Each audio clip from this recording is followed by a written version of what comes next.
Thank you everyone for staying behind, and I really do hope you enjoyed our two panels.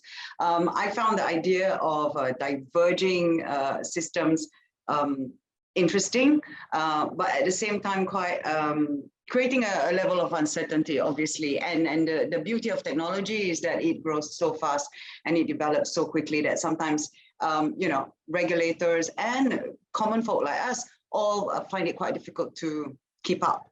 But let's talk about Labuan for a bit. Let's talk about our jurisdictional review. For me to share a little bit, I really would like to thank our Director General who spent time this afternoon coming on live to share with us some of the updates from the jurisdiction and his vision really of making Labuan not only a digital enabling jurisdiction, but with a very strong Islamic element. I think definitely that there will be some interest in that, with two of Labuan's strongest traits coming together, the way we've embraced digitalization and our inherent strength in Islamic finance. So let me just very quickly go into the next slide, please.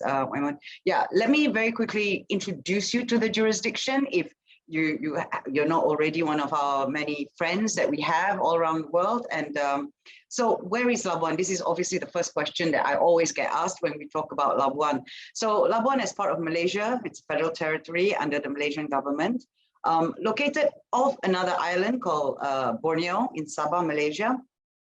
And what's interesting about Labuan, and a lot of people find this quite intriguing, is that the name Labuan comes from the word port. So we always say that Labuan's always been a port of call, a physical port of call, and now we are a financial intermediation port of call. And you know, going forward, we see a future in being a port of call digitally for all financial digital intermediation and enablers. Next slide, please. Gateway to Asia Pacific. So we've been intermediating finance, trade, asset, risk in Asia for more than 30 years. We were set up in 1990, tax efficient, obviously. And this is something that, you know, I'd like to spend a little bit of time talking about. So you know, these slides are going to be with you. Oh, and by the way, if you have any questions, just feel free to pop them into the question box and I'll try and answer them as best I can.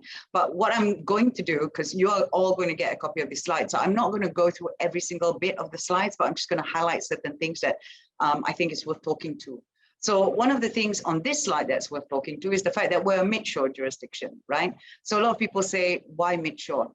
Because we are a wholesale center that allows for facilitative regulatory and business functionality, while at the same time, what we offer is a very well-regulated environment, right?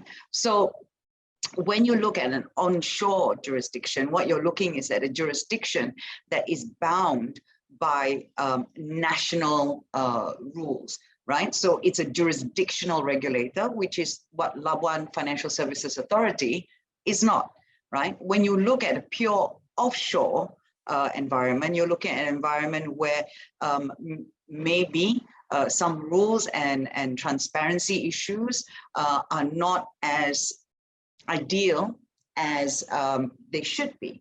But what we have is a merging of these two that creates a mid-shore balance, right? That facilitates business, trading, investments via our legal structures that have been set up by the court, by the Malaysian Parliament, right? And administered by Labuan Financial Services Authority, which is a statutory body directly under the purview of the Ministry of Finance of Malaysia. Okay, so Labuan IBFC is a wholesale financial intermediation center set up by the Malaysian government, regulated by Labuan Financial Services Authority, directly under purview of the Malaysian Ministry of Finance. And what's important to understand is that there's no arbitrage on anti-money laundering rules onshore in Malaysia or midshore in Labuan. Next slide, please. We're globally recognized. These are industry memberships and recognitions. Next slide, please. And this is the regulator. So this is a snapshot taken from the Treasury website that indicates Labuan FSA is a statutory body. Next slide, please. So I want to go back to that mid-shore balance, right? So as you can see here, right, is part of, Labuan IBFC is part of Malaysia, right? It's part of all the protocols that Malaysia as a country adheres to. So there's conformity to international standards and regulatory requirements.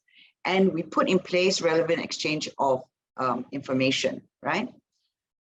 But at the same time, what we have is a facilitative regulator. We offer proportionality in regulations, right? And we offer unique and bespoke structures, right? That are cost efficient, tax and currency neutral, and legally agnostic.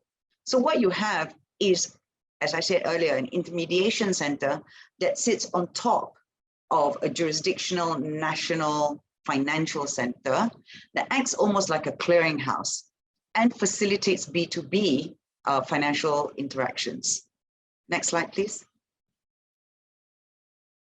So any jurisdiction, any financial jurisdiction depends on the comprehensive suite of legislation that governs it, right? So in Labuan, we have the inland, first of all, Labuan FSA, which is the middle circle here, that actually regulates all these acts, the 6 acts passed by the Malaysian Parliament that create the financial system that operate on the island, right? And then you have the Malaysian Inland Revenue Board that then regulates these 3 acts that also facilitates interactions on the island. So for all intents and purposes, Labuan FSA manages everything on the island, in the financial services sector. And the Inland Revenue Board of Malaysia manages all the tax elements that operate within that financial services sector. So really there are 2 competent authorities that operate in Labuan IBFC. And you have acts of general applications, right? So these 5 acts are acts that apply to all financial transactions, regardless of whether they're onshore in Malaysia or midshore in Labuan, for as long as they're transacted and executed in Malaysia, these acts of general applications apply. So what you have here, as you can see, is a very well-regulated, well-structured, clearly provided and provisioned for by these acts passed by the Malaysian government and the Malaysian Parliament, sorry, right? Next slide, please. So these acts, I like to think, hover, kind of like physically, virtually hover on top of our IFC, on top of our financial center, and they provide a complete ecosystem. It creates a complete ecosystem of solutions. So everything from banking to companies to wealth management, leasing, insurance, you know, we are home to more than 800 license holders in the conventional space. Yeah. If you joined us earlier and you've been with us since the beginning, you hear that you would have heard from our Director General that as of September this year, we've licensed more than 85, if I'm not mistaken, because it was news to me as well, 85 digital providers, which means that in an ecosystem of more than 800, you're looking roughly at 10% of our license holders being digital players. That's not bad for a jurisdiction that first licensed a digital player in 2017, right? So it's a huge ecosystem. And I think this ecosystem is actually what supports the digital family in Labuan, right? Next slide, please. So let's talk a little bit about the digital landscape. So everything that we've discussed prior to this, and I went through it a little bit quick, because I'm sure a lot of you know a little bit about Labuan. Well, I'd like to think so anyway. But let's talk a little bit about our digital landscape. And why is it that Labuan is gaining recognition as a digital jurisdiction, as the go-to digital jurisdiction, right? First and foremost, I think it is our philosophy and our ethos vis-a-vis digital, right? We allow for all our services, all our licenses to be digitalized, right? And what we facilitate, what the regulator facilitates is innovative compliance solutions for DVS providers, right?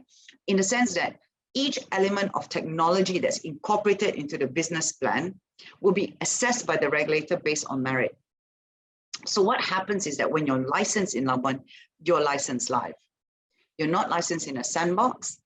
as a wholesale regulator, Labuan FSA has the time and the propensity to sit and discuss with a potential license holder how that digital element is incorporated into their business plan, what their aims are, what are their risk mitigations, right? So that is what's important to remember, that this ethos is the anchor of our digital offering, right? So digital friendly ecosystem, as you can see, and you'll see in the next slide, how we have a Lego toolbox of how our licenses can be combined to achieve greater operational efficiency, okay? We have a digital banking framework, right? What's interesting in Labuan is that you have conventional banks, and you have investment banks, and you have a new banking framework, which is a digital banking framework as well. Having said that, you could be a conventional bank that's part of the SWIFT system and have operations digitally, or you could be an investment bank, and so you're not part of the SWIFT system, and you could have your digital elements there as well, right? We established the industry, actually this is industry-led, the Labuan FinTech Association, and this is a very inclusive association, and the aim is to really enhance the digital ecosystem. I mean, I think one of the things that we've realized very early on when we started discussing digital offerings in Labuan is that unlike a lot of other verticals within the financial system, i.e. banking or insurance or wealth and leasing, for example, which are very siloed, the digital ecosystem is not. It's very open, and it traverses the entire financial intermediation segment. So our FinTech Association is also very open. Anyone can be a member, whether you are licensed in Labuan or not, or you're considering being licensed in Labuan, or in fact, if you're just merely a student who's interested in trying to understand how our digital offering works. And obviously, we provide regulatory framework for crypto and digital assets. That's quite interesting because we allow for utility tokens and asset-backed tokens. And the digital, I think this digital governance and cyber resilience framework, with which our Director General spoke about, I think it's key that governance and regulatory adherence is kept to a maximum in order to ensure that Labuan IBFC remains a well-regulated and regarded jurisdiction, while at the same time being facilitative to the digital space. I think this is a very delicate balancing act on behalf of on the part of the regulator, I should say, and it just shows you the commitment that the regulator has towards facilitating a really robust, well-regulated, and yet cutting-edge, innovative digital system. Next slide, please. Right, so this I spoke to earlier. This is with regards to the ethos of Labuan. That there are no sandboxes first and foremost, right? And then what we have is providers, digital financial service providers, actually operate within a framework of existing laws and regulations. So the element of technology, as I mentioned earlier, is embedded into the business plan. So when we first started looking at this, and it's interesting how our Director General spoke about Islamic financial services earlier, because really the ethos of digital Labuan is not different from the ethos of Islamic Labuan, Sharia compliant Labuan, in the sense that our omnibus legislation in the Islamic space provides that all our licenses, all our activities are able to be conducted in an Islamic manner. And in a way, it's the same. So all our activities and all our licenses are also able to be conducted in a digital manner. However, the only thing that's missing is that omnibus legislation, I guess, that specifically provides for it, yeah? So what you have is a toolbox for blockchain cryptocurrencies. You have here the digital bank, you have InsurTech, digital token assets issuance, securities dealers, currency trading platform, digital custody, asset management, payment portals, and digital securities exchange. So really what you have is a selection. And we've had, we have had the honor and the privilege of really representing the jurisdiction, speaking to the marketplace and understanding business plans, very innovative, very cutting edge, future forward thinking business plans of huge conglomerates and really smaller entities as well. And what we've helped them do is really to try and pick away at which licenses fit their operations, and then kind of stack them up in order to create an environment that will allow for their ultimate business plan to be executed, right? It's very much, and I've said this numerous times, it's very much like my son's Lego set, which, you know, when you buy a Lego box, there might be a shape that's on the outside, and it's meant to be a shape. And then he builds a shape, fine, great. And then it gets undone. And the next thing you know, it's, you know, it could be a car. It is what you make of it within the rules and regulations that we adhere to, right? And that we, and the regulator regulates. So it is a very bespoke jurisdiction. And what helps is having that facilitative regulator who will sit down with you and try and understand your business model in order to advise you on the best type of license that would meet your business needs. Next slide, please. So again, this is just a repeat of the earlier slide vis-a-vis the legislations. So really, on the left-hand side here, the 4 legislations up there are the ones that provide for the licenses that generally digital players use. Having said that, there are 2 aspects to Labuan that I'd like to highlight, right? There is always that licensing element. Yeah, so, you know, you'd like a crypto exchange, and there is a money broking license in Labuan that will allow for the facilitation of a crypto exchange. Fantastic. There is a token license that will allow for the issuance of an SDO or utility token. Fantastic. But there's also a huge element that runs parallel, which is the funding and the management and the corporate advisory element of startups that Labuan is ideally placed to offer as well. So for example, if you look at our partnership and limited liability partnership acts, right? That will, a partnership will allow for a fantastic funding base in order to get into your funding cycles, right? Whether you're starting at angels or whether you're moving up to Series A, you know, whatever it is. So it's not just necessarily, and I guess, you know, I really like to highlight this point, it's not just necessarily the licenses that Labuan offers.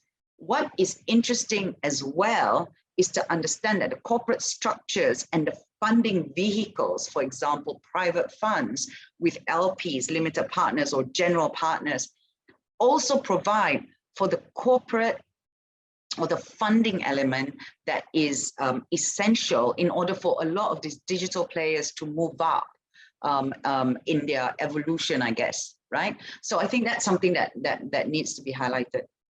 The difference for this slide, as opposed to the earlier slides, the key licensing and operational requirements, right? So clearly fit and proper financial soundness is bar none. You know, there's no negotiation in Labuan with regards to that, right? Due diligence, client onboarding framework, internal policies, compliance and audit. I mean, it's a facilitative jurisdiction, right? But that doesn't mean that the barrier to entry is necessarily, I wouldn't say low, but lax. Right? We are a very well regulated jurisdiction.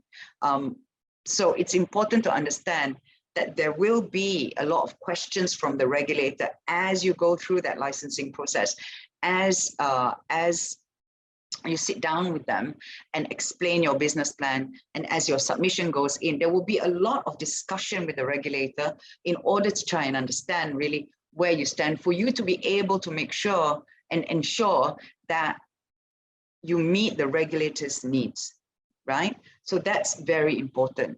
And let's not forget the anti-money laundering framework, right? So that's the thing about the earlier panel, I guess, the one that Karen was so kind enough to facilitate and moderate, is where there is a divergence in the digital space as opposed to the more, you know, what legacy financial services.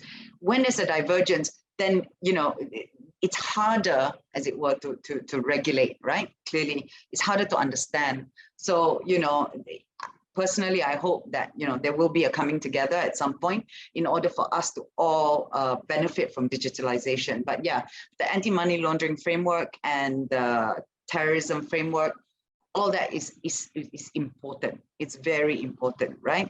And please be mindful, from a couple of slides or more earlier, those are the same standards as onshore Malaysia. Yeah. Next slide, please. Right. So that's generally the ethos. Now let's talk about how we've grown, right? So COVID has created the need for digitalization even more. But I have to say, I must admit that I suspect if COVID had not hit us, we would have seen a faster growth in technology. So 2020 was a fantastic year for us, right? And really, to be honest with you, as we went into the tail end of 2020, we were very concerned about the runway for 2021, right? So I'll go into 2020 first. We approved 62, so total 62 as of last year. 30 new licenses were approved last year, and you can see the breakdown here as to where those licenses sat. 30 new licenses and 3 new exchanges, right? What's interesting to note, really, and I go back to that, to what I said like a couple of minutes ago about worrying about the 2021 runway, at the end of 2020, is that, in the first 9 months of the year, we've already, as you've heard this earlier from our Director General, licensed 25 applications, and I've heard that the pipeline is very, very healthy. So clearly, our growth in the digital space continues unabated, and they're predominantly Asian, digital assets trading platform, e-payment portals, banks, especially investment banks, and digital commercial banks. So the earlier panel also had Tony Anthony, who was recently licensed in Labuan as well to offer that, because we realize that what's important is that the digital ecosystem, the digital Labuan family, has an ecosystem that supports and understands its role and supports its business and supports and appreciates the nuances that is so defined in the digital space. Next slide, please. So our regulated digital ecosystem, right? Let me see. Okay, our digital ecosystem.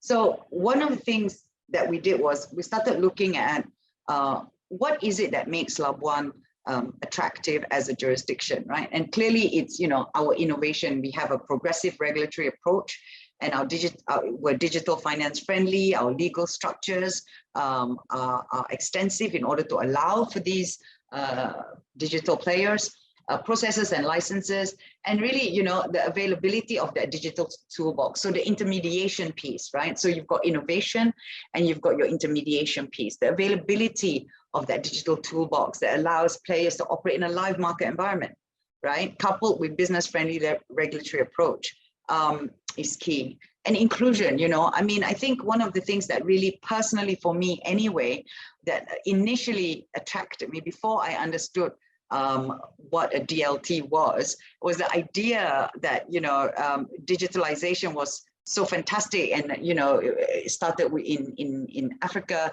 in mobile money in order to allow for inclusion. And that's one of the things that Labuan is going to be very aggressive in the next and has started to become more sensitive to our inclusion agenda, and we will continue to do that, because we feel that if we are going to truly benefit from our digital ethos, and if we are truly going to allow the community to benefit, we have to ensure that the inclusion element is center and push is straight center and pushed forward in everything that we do. So inclusion is extremely important. And as you've heard from our Director General, soon it will also be an Islamic element that we will be introducing and propagating within our digital space and our offering.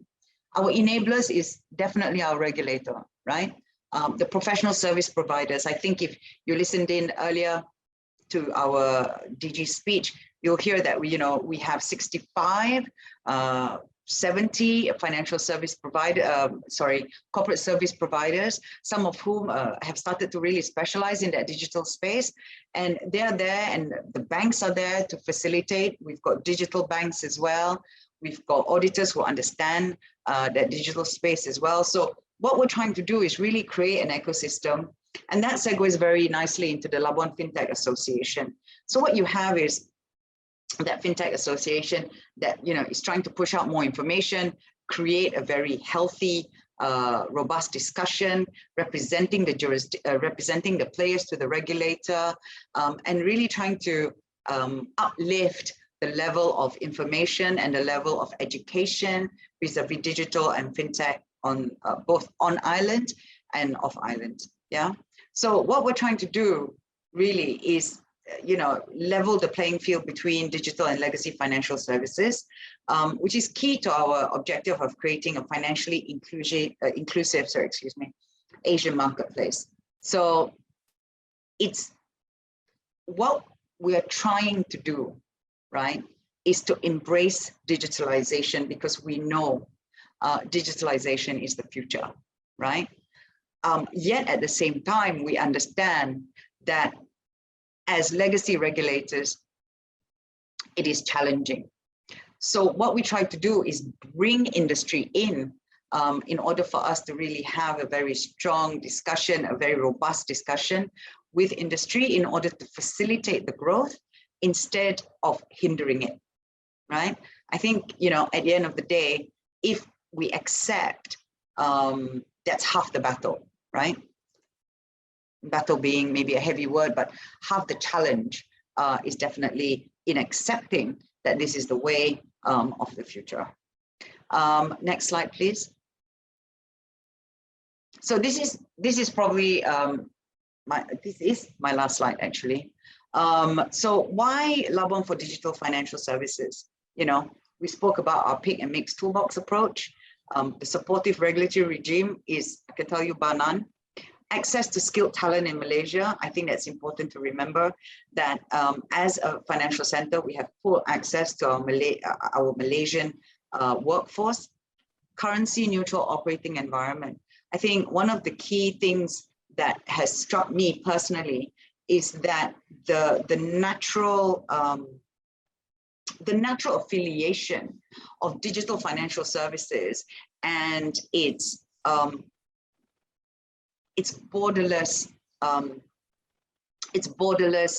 character, and how that's actually a match with international financial centers that's also borderless. And I think that's one of the things that really creates a great working environment, is that base is very similar, right? So currency neutral, legally agnostic, and that creates a base from which a lot more can grow, okay?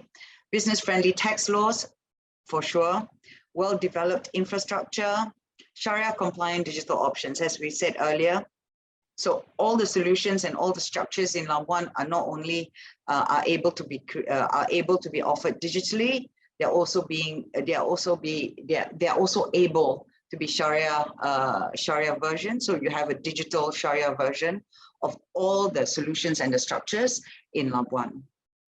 We encourage financial inclusion and ESG innovation, as well as adoption, right? And it's well-respected, supervised jurisdiction.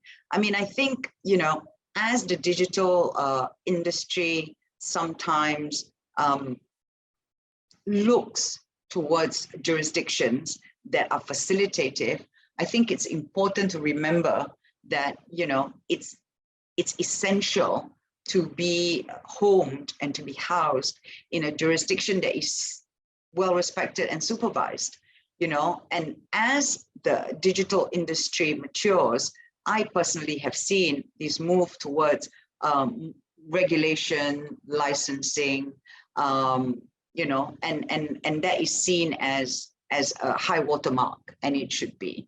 So this is our update from Labuan. What I'd like to do is really to take this opportunity to thank all our speakers. First and foremost, to thank our Director General for gracing us with his presence this afternoon. That was very kind of him. And also for sharing the latest numbers out of Labuan and the commitment directly from the regulator towards digital financial services. I'd like to thank all the speakers. I mean, a lot of what we do is premised on relationships. And in the last 18 months, it's been very difficult and challenging to ensure sustained relationships, but all our partners and speakers have come together and supported us. And that really means a lot to us and to me personally. So I'd like to thank you. It's been very, very kind. And I really hope that, you know, next year, as we move into Code 2022, we'll be able to all meet physically. Thank you for the partnership. Thank you for your support of Labuan. I hope you've enjoyed Code 2021. And please let us know if there's anything at all that we can facilitate even further. We'd be happy to. And please stay safe out there. And thank you very much. I'd like to hand over to Weinman now for the closing. Once again, thank you all.